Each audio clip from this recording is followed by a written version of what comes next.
So we've got a podcast princess amongst us. Her name is Cindy Peluta. And really, Teen Junction, eh? The Teen Junction. The Teen Junction. Please go to primediaplus.com. Like just wonderful insights when it comes to your kids, their education, and their future. They're just all around well-being. Yeah.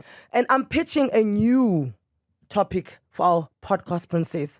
Can we call her a podcast star? Okay, what?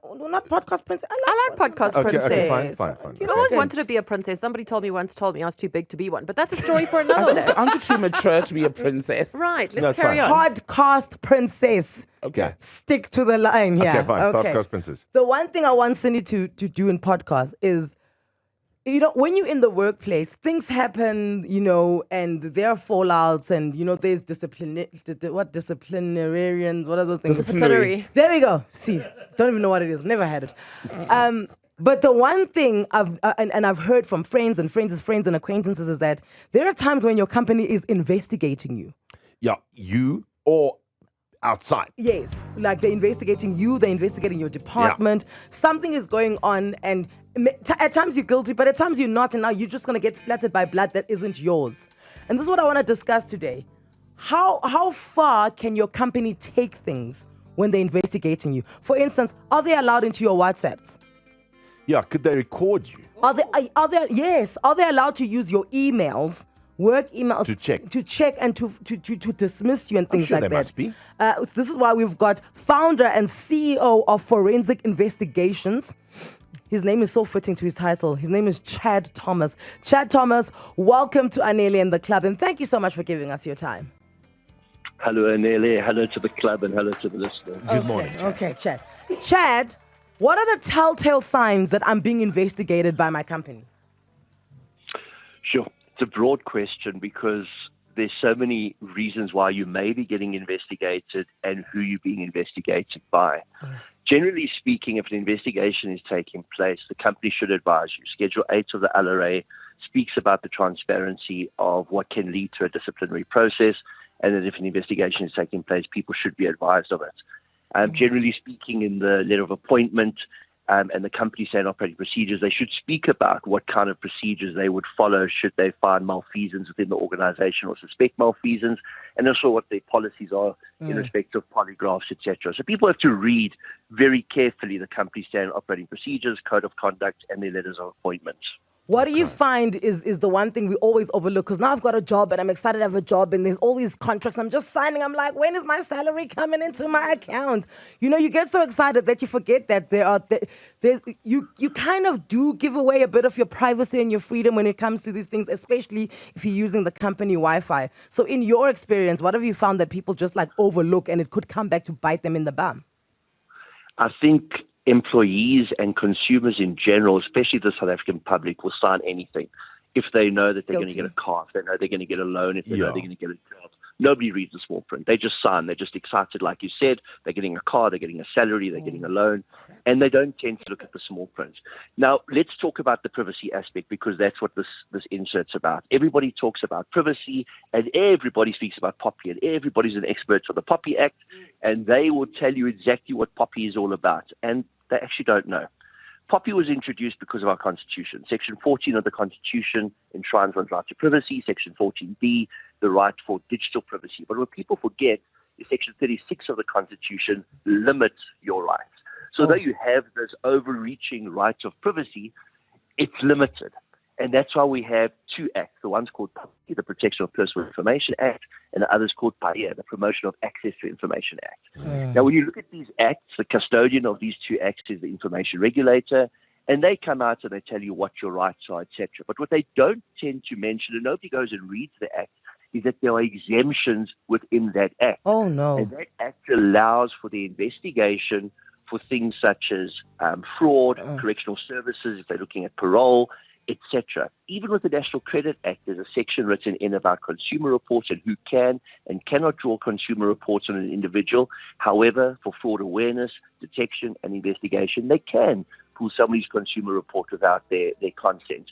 So there's a lot around investigations that people are unaware of, especially the fact that crime investigations in South Africa are actually legislated as a security service, and that crime investigators are defined as third parties who are appointed to investigate a third party, and this is the critical part, without that party's consent.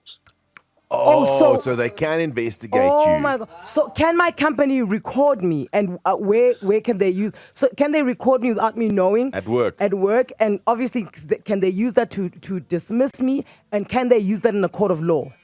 Very. So I'm going to give you the analogy. You broke off there. What did you say? Can I give you the analogy? Yes, go for it. Okay, so we all sitting around the table in a restaurant. I'm participating in the conversation with you. You don't know that I'm calling you because my phone is on record. It's called single-party consent. I'm allowed to record, and it's admissible evidence, even although I don't have the consent of the other people sitting around the table. But herein lies the problem. I stand up to go to the bathroom, and I leave my phone on the table, and it continues to record. That part of the recording is inadmissible because I wasn't present. So there's no single-party consent given. Okay. And then in the office, in the context of the office, let's say your HR people are recording conversations. Is that allowed? Is HR allowed to record conversations with employees? So if they have a notification that there can be recordings, and if it's in the small print of the documents that have been signed, often when you phone in a call center, they'll say a call is being recorded for quality control purposes, and they have this overriding recording system, then perhaps there's a gray area. But we need to be specific. If I, as the organization, have appointed you as an employee who's an agent of my company, and you're speaking to a third party, that third party that you're engaging with doesn't have to have actually been advised that they're being recorded, but it's always, a nice to have. And that's why you'll always hear at the beginning of a call to a call center, you're being recorded. But you can't, knowing that two staff members could be complicit in a procurement scam, insert a bug into their meeting room or in the smoker's corner, because you're not party to that. You're not part of that conversation.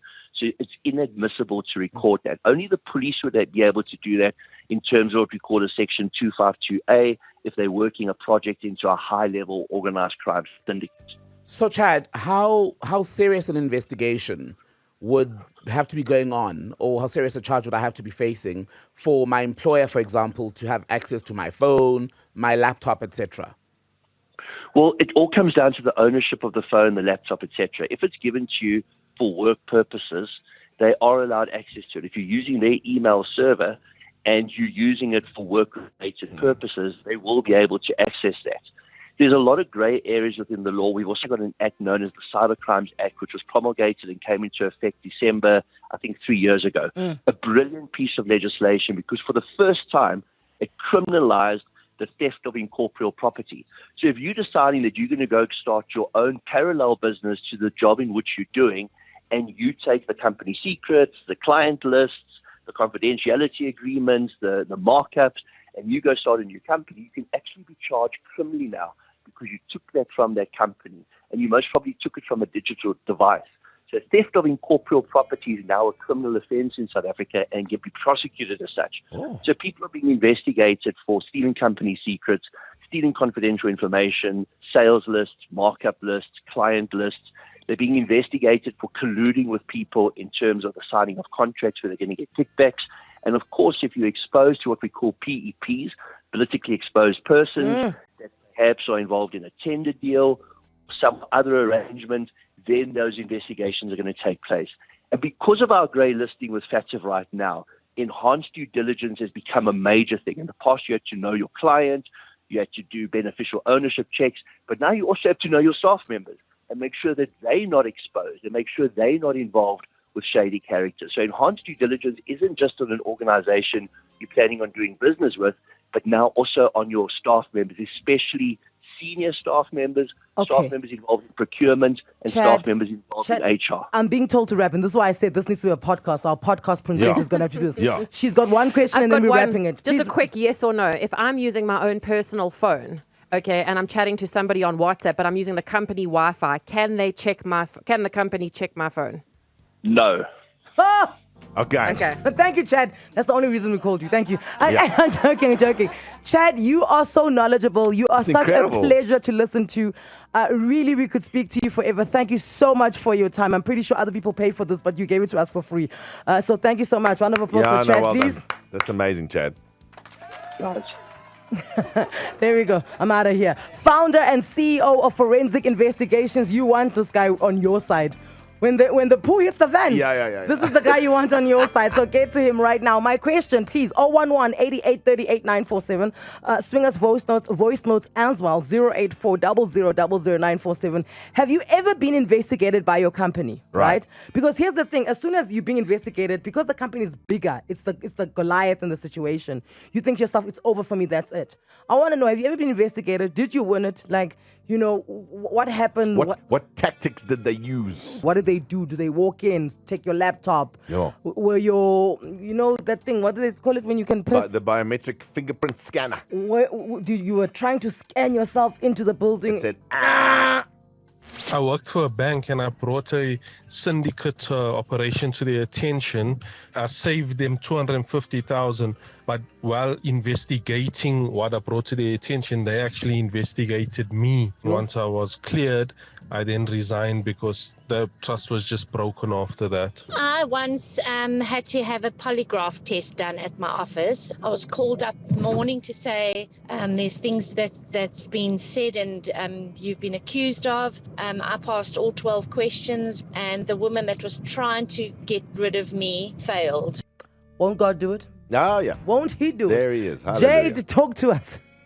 Hey guys, good morning. Yes, this conversation is triggering me so much. My watch even asked me if I'm doing the workout. Oh no, Yeah. Jade, what happened? Sure. Guys, so about 6 years ago, I was investigated in my company. I had actually exposed my manager for stealing in the company. And turns out, unbeknownst to me, the company had decided to do an investigation on me. And they put me on suspension, paid suspension for 3 months, and polygraph test, which I passed. Eventually, I decided, no, hang on, I need to get myself a lawyer. Yeah. So I got me a lawyer. We took them to the cleaners, and I won the case. And they had to pay me 6 months' salary as well. And during that time, I had actually got a new job. So I was for 6 months getting a double salary. You go, girl. But it was hectic, hey? It's stressful. It's very guys. stressful because you just don't know what's going to happen. No. And like I said, you don't know what little thing could swing the case in the other way instead of your way. And people, No, for sure. And people always like, oh my word, the 3-month holiday. It's not a holiday because holiday is supposed to be relaxed. If you're at home for 3 months being investigated, Stressing. even the fact that you guys are paying me, it doesn't make anything any better. You're stressing. No, it doesn't. It takes a toll on your family, on your relationships, your friendships, on everything because, I'm pretty sure, Jade, you stayed up at night thinking, could I have done something wrong? No, for sure it was. It was hectic because the person that I'd actually exposed, I was actually friends with him in the company, and he decided, no, hang on, wait, let me pull my fast moves here of sociopathic behavior, and let me tune this chick that, no, she's actually in cahoots with me. And that's where the investigation came in. I had gotten to work, and next minute there were labor lawyers there. They yanked me into the office, made me sign a whole bunch of papers and said, right, girl, you go home, pack your bags, leave now. And this is It was hectic. Oh man, I'm so glad you made sorry, it through yeah. that. And this is the discussion is that what is your company allowed to do? This is what we want to know. This is what Chad was saying. Yeah. What are they allowed to do? Must you just sign things? Like what happens in that instance, especially when you know you're innocent, right? Because Jade as well is like, she decided, hang on, let me get a lawyer here. But nothing says I'm guilty like somebody, well, this is what we're made to believe, that once you want a lawyer, you look guilty. Yeah, but you don't know the law. Yes. I don't know the law. I don't know Like, what's I don't know what supposed my to rights happen are. here. Yeah. Nisa, you were investigated. Hi guys, how are you? We're good. How are you? I'm fine, thanks. Sure, Anele, it was just a big thing. I'm even shaking right now. I feel like crying. So it was 3 years back, and I was working for this company, right? I was excited. I was given a work contract. I just signed it without reading fine print. And I worked there. I was there, I think, for around like 12 months or so. Then I got a better offer somewhere, and then they were doing same thing. It was their competitor, and then I moved to that company. Obviously, I didn't tell my then manager, my previous manager, that I'm moving to this company.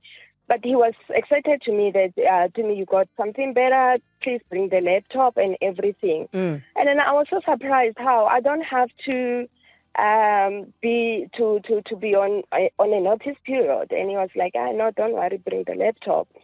And after some few weeks when I was with a new company, my manager called me and said to me, you got a message from someone, attorney, from this company. From your previous company? I didn't get from my previous company. Yeah. I was like, no, but you know what? I remember there was a WhatsApp from someone that I don't know, and I didn't open it. And then he said to me, okay, open it. And then it was their attorney. They were taking me to high court. Because you didn't read that restraint of trade does not allow you to go and work for a competitor. Yes, Yeah. yes. Yeah.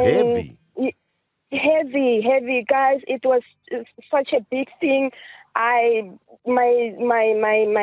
company told me that it's not gonna be it's not gonna be an easy one. Then I had to go to high court. It was a mess. It was a big thing, and they wanted me to be out of the job for like 12 months. Luckily, I managed to be out of the job for like, I think 4 to 6 months. But was it paid? Was it paid suspension? No, it was not. That's where the problem also lies in. But this is it was not. Back to what Chad was saying. The fine print is very important. It when is you very important. Any contract, even a cell phone contract. Because you just want to get a cell phone, you just want to get an upgrade, you want to get it done and dusted with. Even a cell phone contract is very important. Just don't run around signing things, guys. No. Read the fine print. And you know what? If you feel like you must lawyer up, you must. Get one. Anele and the club on 947.